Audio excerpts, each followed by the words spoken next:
I don't know what version it is.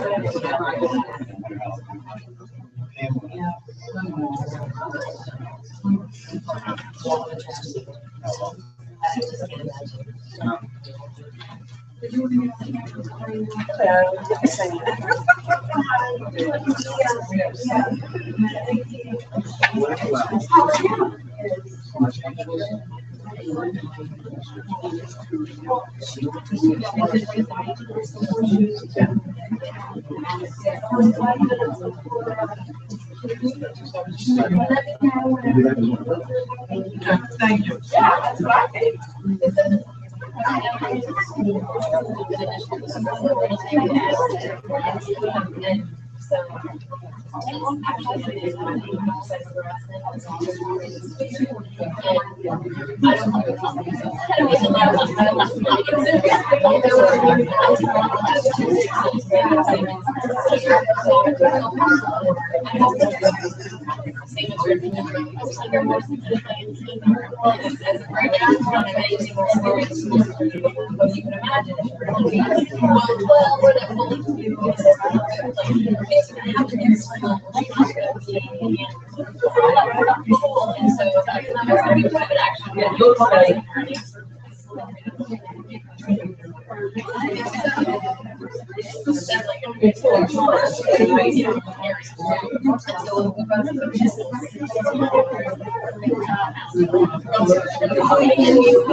Hello.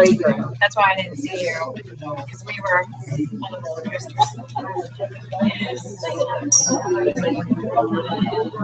You didn't try the laugh track?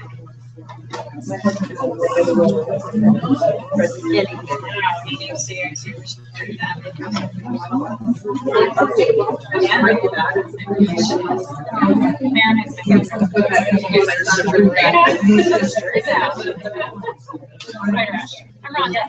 It's nice to meet you. Congratulations. Welcome to Fairfield. Thank you very much.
For those like high gaming volunteers, whereas background those people like all inside their mouth, but I'm pretty sure you're going to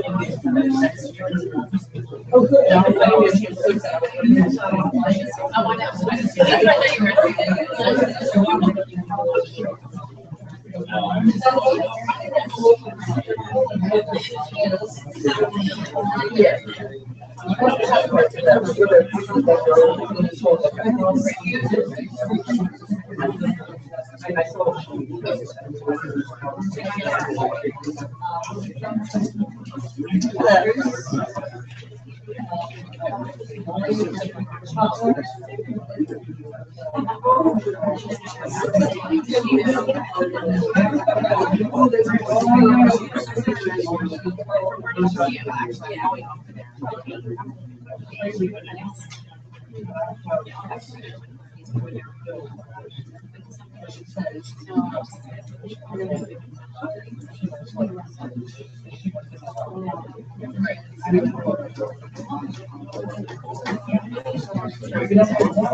Sorry, sir.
Nice. I remember that. Yeah.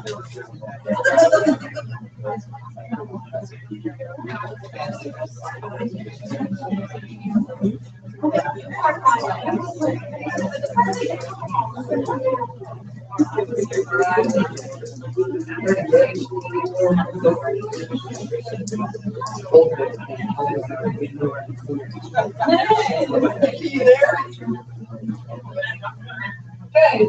Making sure he's yes, go ahead. All right, we'll call this meeting to order.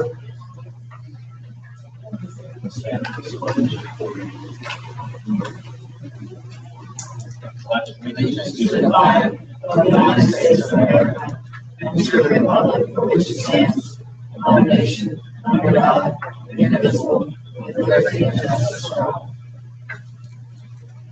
Please stand for a moment of silence.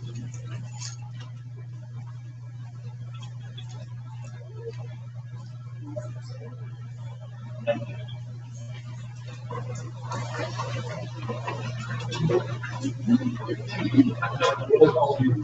Mr. Barlow? Mr. Clark? Mrs. Casano? Yes. Mr. Hatter? Mr. LaFever? Yes. Mr. Matthews? Yes. Mrs. Mikesell? Mrs. Van Meter? Mr. Wickham?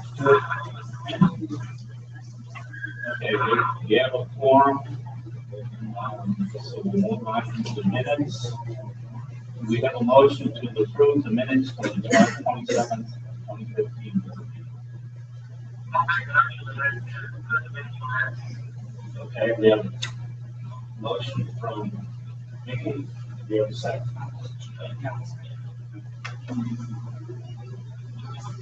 Bruce seconded. All in favor? Any opposed? Any abstentions? Passes.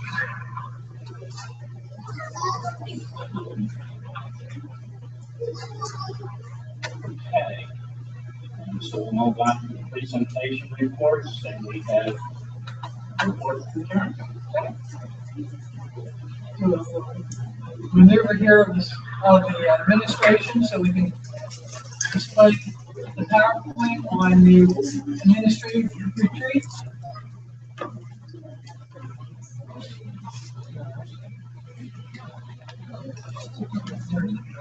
Yeah. Thank you. Thanks.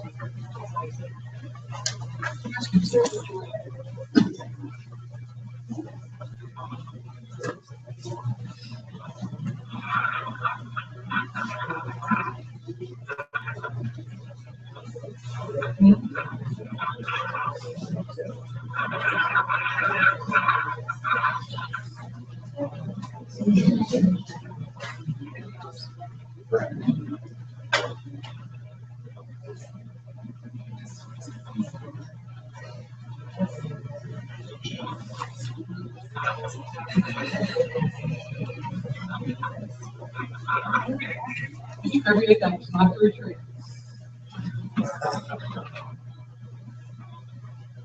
Okay, the administrators were on the administrative retreat in this very room from July 27th to the 30th, just so you have an idea of the different activities we went through. The first day We were led through an icebreaker by Mrs. Cryer. And then compliance with state and federal law. We all did our online child abuse as well as the ASOP training. The ASOP is the substitute. In our case, it's the sick day, vacation day, whatever day you're taking. It's that system that we were going into to say that we will not be here as a record keeper. During the administration's, they were working on their online training. Peggy and I met with the individuals, principals, as well as Mrs. Dean and people that she supervises. Sorry, Beck. We met with the principals as well as the people that Caroline supervises to go over their evaluations. And then we had a group one work, group A. During that time, I split them up based on different groupings. Group A worked on the emergency contact form and the transition day form, which is to be reviewed in 3 dollars. We found that our emergency contact form didn't meet our needs, so we actually redid that so that it does meet our needs. The group B in that group, I know was Mr. McDowell and Mr. Crevier. Was there somebody else in the group, Mr. McDowell? Mrs. Richmond, thank you. They reviewed the cyber handbook, which we don't currently have, so that will be coming forth to the board for approval. Something we need to have in place since we do run our cyber school. We understand the handbook for parents and people know what we expect of them.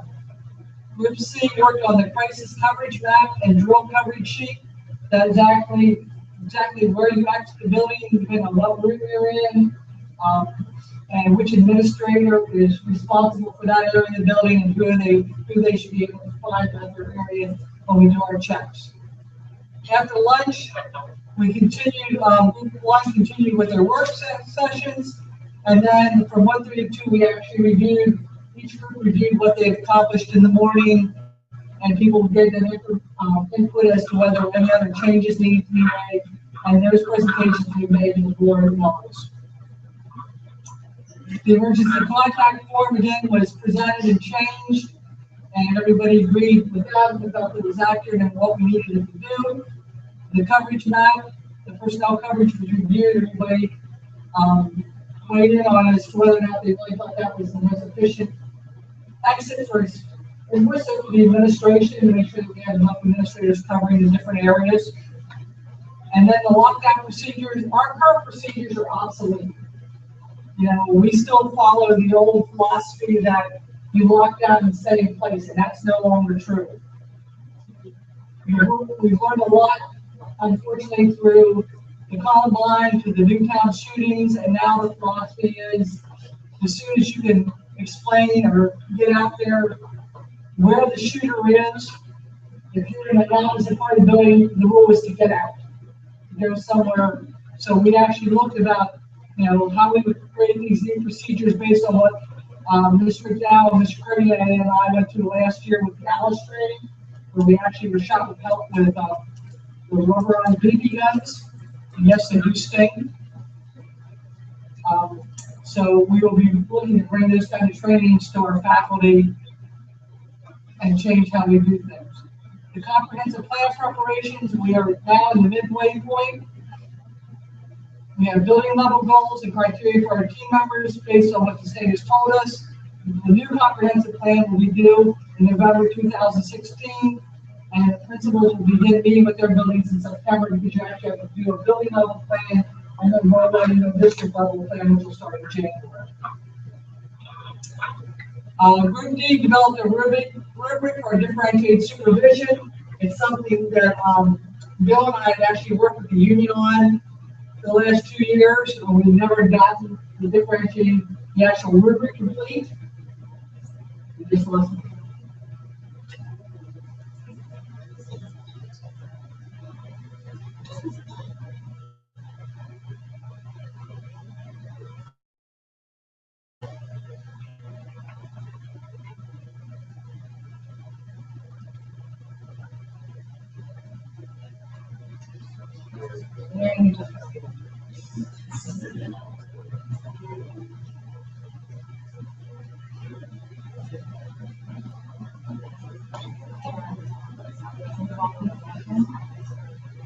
Is that a speaker on it?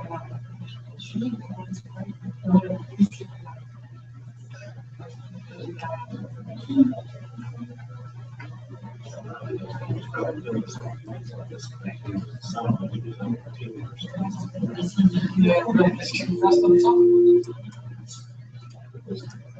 the rubric has now been given to FEA for their review. Once they agree, then we'll go together. The SLOs, which is the student learning objectives, which again is what teachers now need to write and be evaluated on as part of their evaluation. And there was looking to create a listing of further assistance. Last year was the first year through that process, and the principals learned some things and would help teachers write them and actually make them more effective and successful for the teachers. Group B, we started to identify where would we relocate and reunify if we truly did have a crisis. You know, ever since I got here, I was always told that if you were on that half of the building, you went down to the fire hall. If you were on this half of the building or the elementary, you walked all the way over to Ski Liberty. And we all talked about that, and like I pointed out, if it was in the middle of winter, you're not going to get to Ski Liberty. So then it was, you know, where do we go? That not only do we relocate students to, but then when we put students that we reunify them with parents. So we've identified some places and I'm in the process of checking into those places as well as the viability of those areas. Is this even feasible? So we are working on that.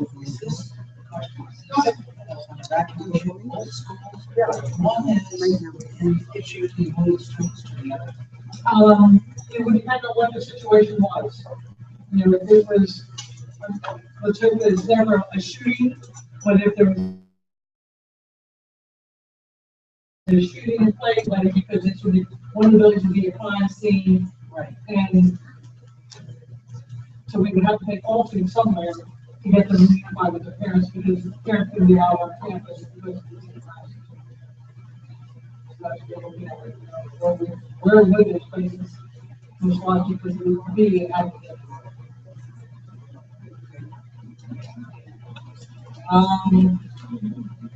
Well, the other issue was, how do we get the buses to evacuate? Because if this is a crime scene, they're not going to, you know, the buses can become an issue in themselves, and unfortunately, we sit in a small town with one main road. So it's like, how do we get them? Excuse me? That was a discussion, is if the buses were here and couldn't be accessed, how do we get them where, you know, what other buses can we access, how do we get that information? So we are working through all of that. And that will become part of the comprehensive plan, because the safe schools section, in my mind, should become a major part of that plan. Identify possible, we do that. Develop written procedures for parent-student reunification. That was the next thing. You know, everywhere you talk, when you talk to these places like Redline, who unfortunately have the pure crisis, they talk about, you know, what are the steps to reunify a parent and a child? Because, you know, it's just not everybody show up and say, I want my kid. There's actually steps that need to be followed because we legally have to make sure we know where every kid is and account for every child. Are you working with the townships? Eventually, the township, all the state police, everybody will be brought in. Right now, this was a preliminary, you know, what do we think made sense for us before other people said, oh, yeah, you should do this, and then we can say, well, you know, that doesn't work for us, we call this. Then we shared out in our groups what the group discussion was, and luckily they all were dismissed at 5 o'clock and they were quite happy about that. But they had to come back day 2. The rubric again, from some measures should be developed, was handled. Again, we went back to the reunification points, we continued that discussion. We also started to draft written procedures for that whole process. You know, what would parents have to bring with them? How, you know, how do we notify parents ahead of time what the process is, what they need to bring, where they need to bring it to, those kind of things. finished with COVID. The next section, we developed written procedures for the evacuation of students with physical and emotional needs from the building to district grounds. Right now, we have no children in wheelchairs, but it's not saying we don't have a kid on crutches or something. How do we effectively get them out of here quickly? We developed a written procedure for post-crisis responses, such as securing mental health services if we did have a crisis. Unfortunately, I remember a few years ago when we had the major accident on Carroll's Track Road where one of our students was killed.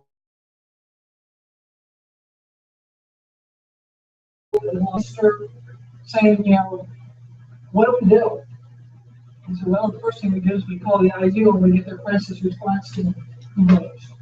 So it was, okay, we knew to do that, but what else do we need to do? So that was part of our protocol.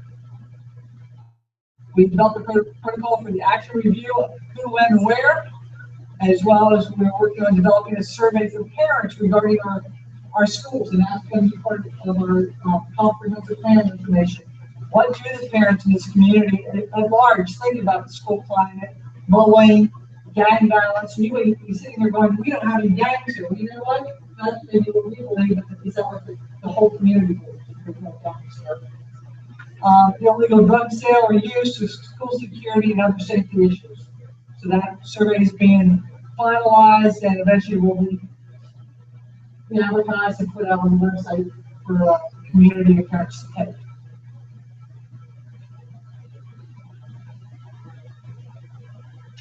Yes, sir. You talk about the ALS, BLS situation. We have not gotten that far yet. And actually, when we get to the next stages, I will be calling you. Okay. Glad to work with you. Good. We updated the current district flow chart for the chain of command. It was way out of date. So the people that run the flow chart for the chain of command are no longer, have not been here for years.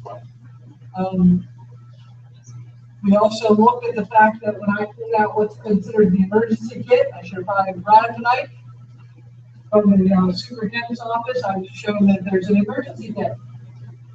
And I pulled it out, and in it, there's an AM/FM radio still in the heavy-duty plastic. So I'm not sure how you would ever use that in crisis. And the batteries that were in it started in 2002 and actually had already corroded on the bottom. You can have it if you wouldn't have it. All the first aid stuff in it was out of date. The ice pack, I literally.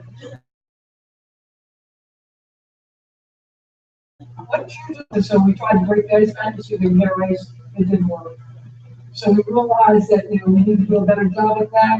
Caroline pointed out that I guess it was after our Waynesboro actually had such kind of kits and buckets. Is that what you're doing?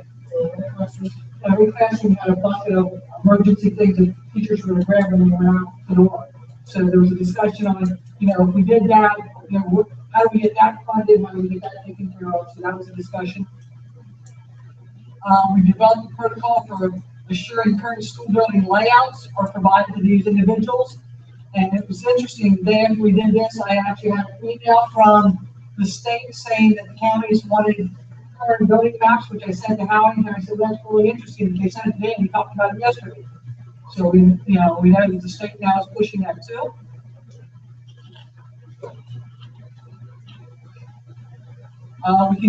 We identified which first responders should be given access to our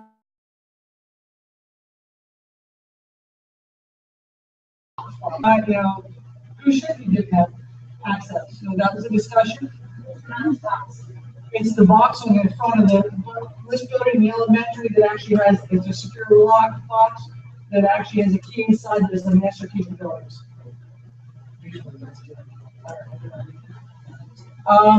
There's different philosophies. Some say you give it to the police, some people say you give it to the fire department. Well, if it's a shooting, the fire department, having first access won't help us because they're not coming to the building.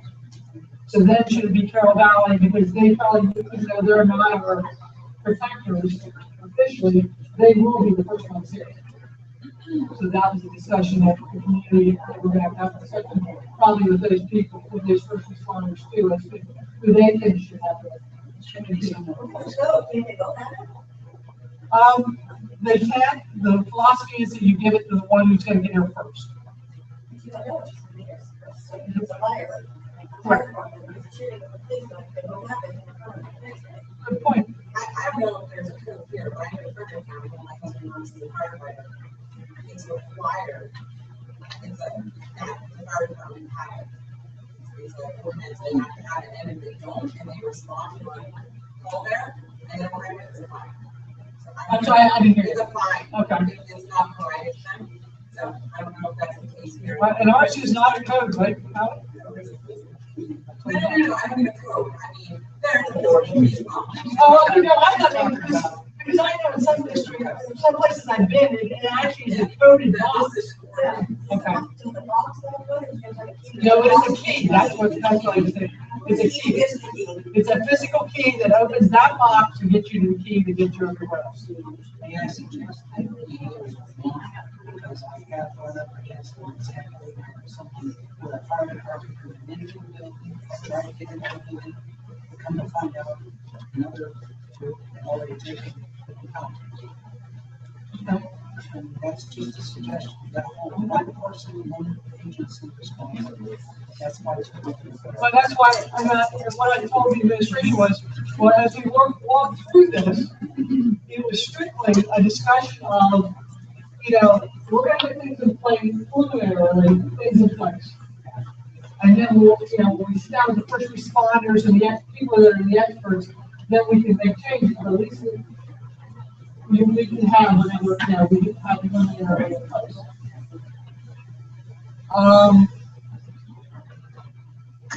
We also developed a written procedure for staff who report lost, stolen, missing keys and fobs, something we do not have. And luckily, we now need to use that because we have a teacher who's lost all her keys and all her fobs.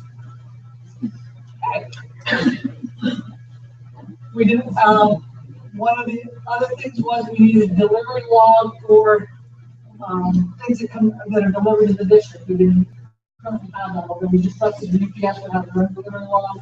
One of the things the audit showed that we should have our own log, and that's the other process. We revised policy 5710 to outline procedures for arranging for scheduling drills and exercises. We identified training needs such as crisis management plan for our crisis management plan. We also developed written protocol for maintaining buildings and district website. Because the question is, who currently is uploading things on the website? So we tightened that up so we exactly who's putting things on the website. And we also discussed how we address PTO's access to the website. And that was taken care of by now. Everything will be approved by Mrs. Richline before it becomes law. The emergency numbers. Make sure we have people listening. All administrators, well, except for Peggy, all administrators have MMS on the premise. We have access to that, their entire biographical information. That we are asking. Yeah, it gives us it's all the students and their biographical information. The day started first grade, number 12, things have changed. Yeah, but the MMS is updated every year, so it's. Yep. Okay. Yes, sir. Is it missing, some? Yes. Shouldn't we be looking at that as a security issue and whether or not we should be upgrading the system? How do we, It wouldn't be an issue with the fob. the Bob we can turn Right, off. it would just be an issue with the heat, yeah. Unless it's an administrator, keep the teacher, he's very They use the files to get the building in. When we are notified they're missing, we just turn their file off. And it is a system that you can change easily, simply by replacing the doors. The doors, you know, changing the locks. Yeah, we just actually, that is a concern. Okay, so what you're saying then is that written procedures should bring closer oversight on the keys and the fobs, which would ensure that files are disabled, locks are changed. We have policies to get wrong.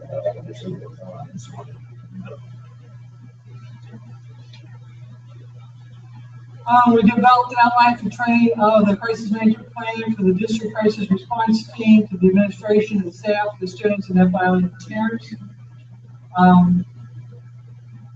Again, we did a breakdown of what all the group discussions were, and then group 3 completed their designated work and review and approval.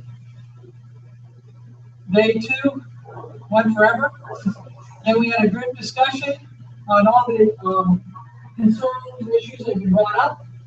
So, one of the things, again, that we were cited on in the audit was the fact that people didn't wear their ID badges. And that the auditor was actually allowed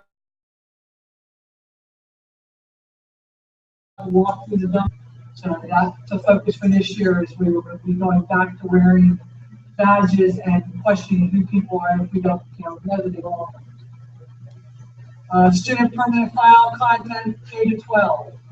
Again, we referred to this board policy because, what is supposed to be those permanent files is very specific within board policy, and over the years people have forgotten what was in them, and unfortunately we've had people think that they have too much in it by the time they get to high school, and they destroyed some things that, according to our policy, should be.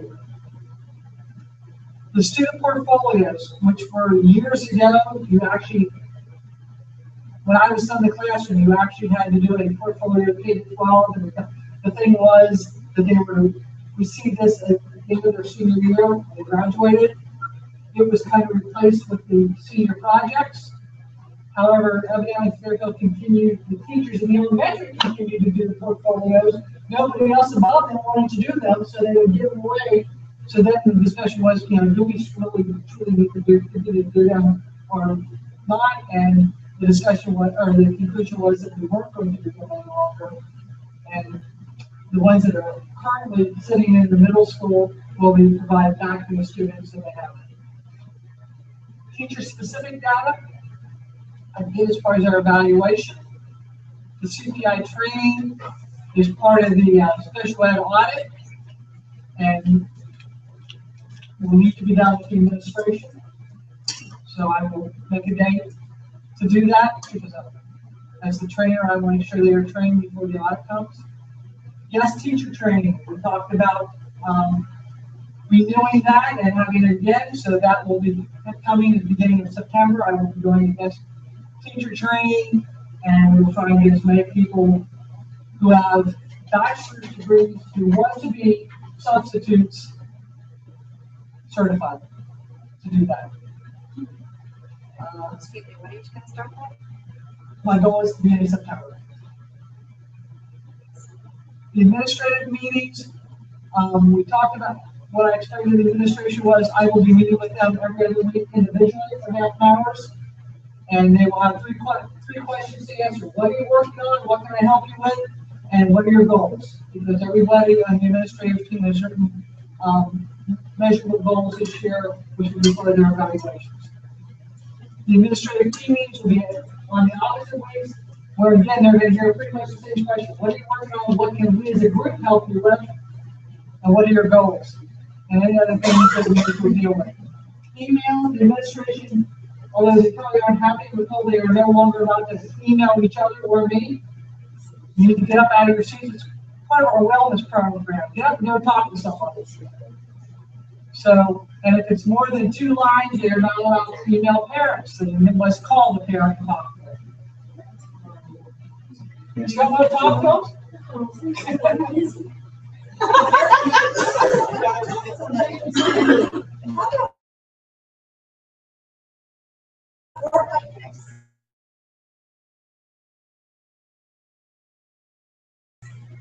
To do web step knowledge training with the principals and Peggy and I.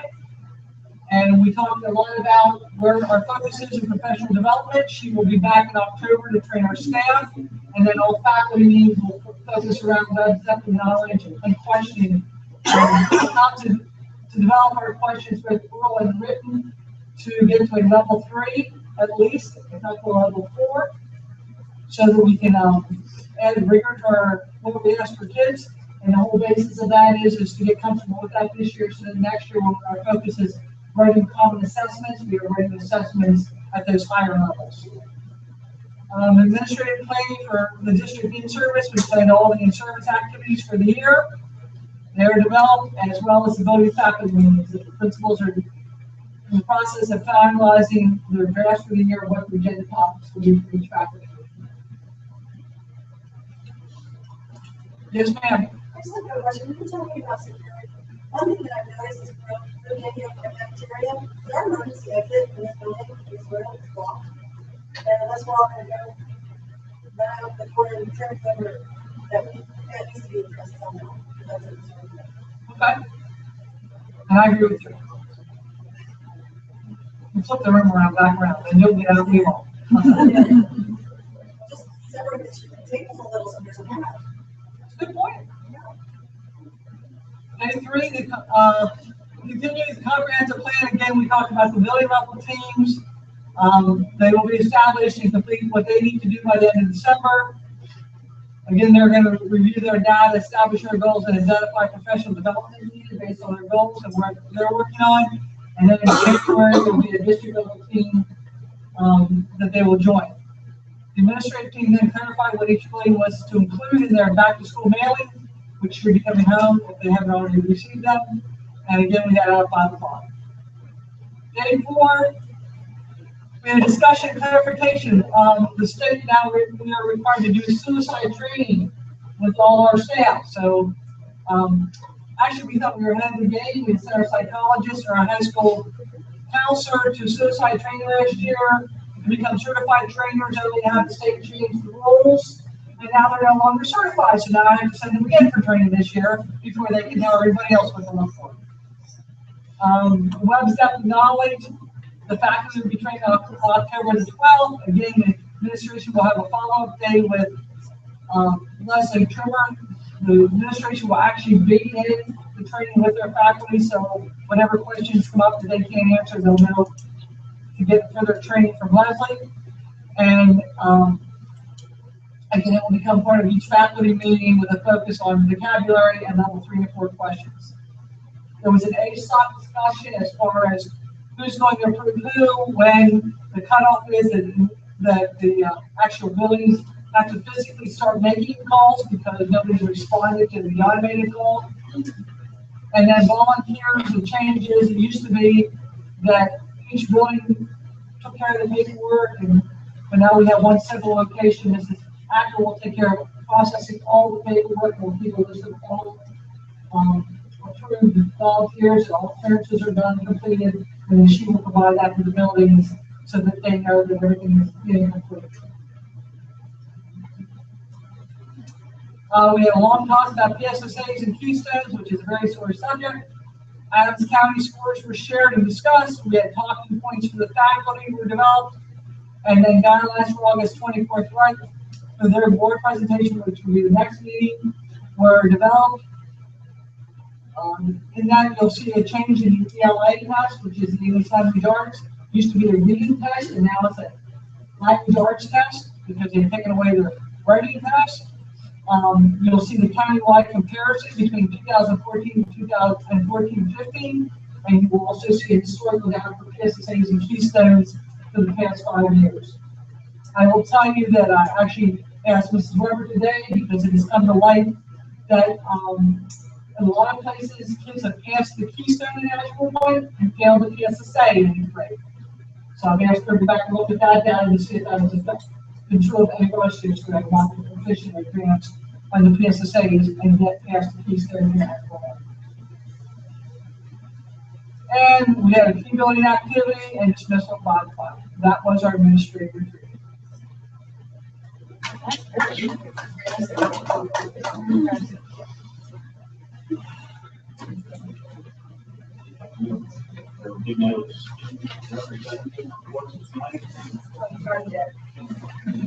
And so they No, what What meeting do you have the, sorry? Oh, okay, I'm sorry, you too.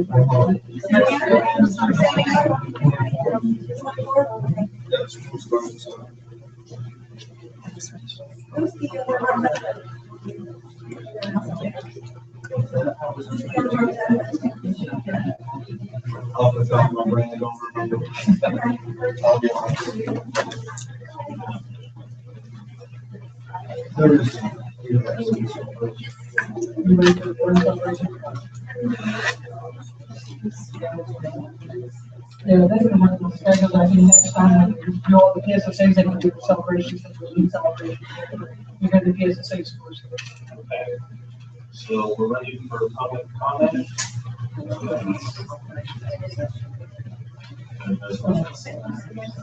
Yeah, there's no reports for building celebrations. So we move on building or to public comment. Jeannie next. I had a couple parents who I've been speaking to since just came out about their representative could make it tonight. They don't know what the plans for guns and other representatives teachers no longer. Or just, yeah, I just got to schedule for someone on it and she's not there. So they want to know what's going on with that. So I would like to ask you them. Because that's what the community parent and the child is correct. And then just a few things going on with this. Okay, not that I'm just waiting, I can pick up the phone and phone call someone, but reaching that email to have a thread for your conversations of what happened. You know, if I'm emailing Mr. Dunn about something or a teacher, I need something to go back on because otherwise my notes are everywhere. And I like to have that conversation of what has happened. It's helpful. The 6-time training part, thank you. That's very important for all the teachers. So like I said, a lot of that is really cool to see some great training. When it's watch and listen and know what those are and what's out there. Dave Robinson. Did you come to speak? Oh, I don't stand with this paper. I thought it was fine. Wasting time to call that might be perfect. Bob Stan. Yeah, I wanted to say a couple things about the guest lecturer. And the Mathematics Based Flight Center, we have a club with it each month. It's called the Scientific Club with it. Of course, on July 14th, it was Pluto, because that was the flight on Pluto. We have a wealth of folks in this area that could do things like those lectures. I had occasion last Saturday night, I went and visited a fellow that I met with in Australia last year. This guy's a two-star general, retired, he's 85 years old, and he physically restored Lightning String Station. And he's really an expert in the field, and just that in itself would be interesting subject. We got into, both of us are Titanic buffs. So when we went to his house, we started talking about the Titanic. We spent at least an hour talking all these details. And I thought to myself, boy, this guy is so knowledgeable. He's going on a cruise. He cruised in 97 to the recovery site. In the Titanic. And he's got all kinds of books in the subject. He loaned me one about this thick, and I read 3/4 of it last night. And it's just an incredible story. So I don't know if the kids would like this stuff in mind, but not best for the 3rd or 4th graders, but they should get up in 7, 8, 9, 10. Very interesting. I talked to him, I said, would you be willing to come over? And I'll do a presentation. He said, absolutely. I'd be glad to. We're going to talk for 4 or 5 hours on this subject, except the live set is time to go to dinner. Dinner was over at the reenactment with the North Carolina contingent. So he sat out in the field and came stools and had a nice party. Anyway, that's kind of stuff. I think there are a lot of people in this area that could make presentations like that in school. And if not, we should maybe even do it in the evening in the firewall. Pressure and to get the school to kind of capture what you're talking to. Just an idea. Okay, thank you.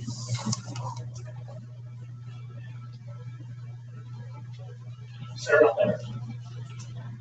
So, just a couple things, this month, we realized this year, but I don't know if the administration realized how important it is to the elementary kids. I'm thinking how we can do.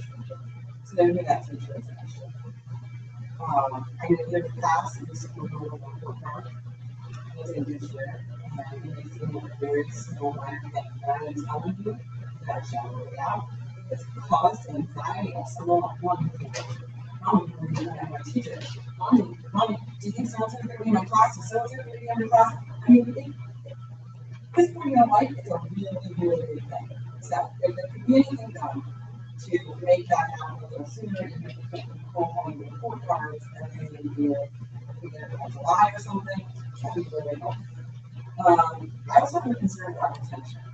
I don't know what our official numbers look like, but I know that I know numerous friends at home. And I should have known, well, I'm a kid out, so I'm to a charter school. So, you know, I come from a university background, and there we have programs of retention. We go out and we find out why are we losing students, how can we keep our students, what's the problem? And I would like to see this district do a retention program to actually have exit interviews with parents. I mean, that's knowledgeable to everyone involved, because that is money that's leaving our district that has to go somewhere else. I mean, we need to be doing that. We can't just go, oh, darn, there's no one on the door. Well, good, we're working for us. No, we need to do your retention. We need to find out why these kids are in there. And we need to retain them. We need to bring them back into the school and fix the problem. Because they're not just leaving because this is the best place in the world and they're so happy. As far as the email, I hope you're raising that too. This is 2015. I mean, you're really making your teachers' job harder if they can't communicate by email when there's communication difference there. Because I, as a parent, am not sitting home when I get into the teaching home. And so, I didn't take you guys to administration. okay, well, even administration, I mean, anybody. I'm not seeing it home at night, and potentially we could miss each other for a couple of days if there's not to do. Whereas an email, it's quick, it's to me, I'll answer you. So I think we should rethink that.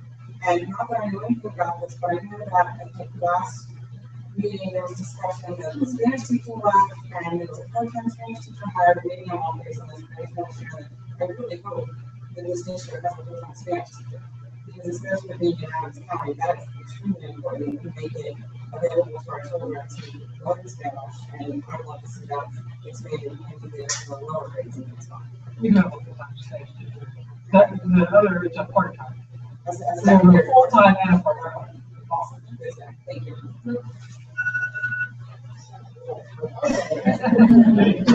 That completes the public comment. We have any reports.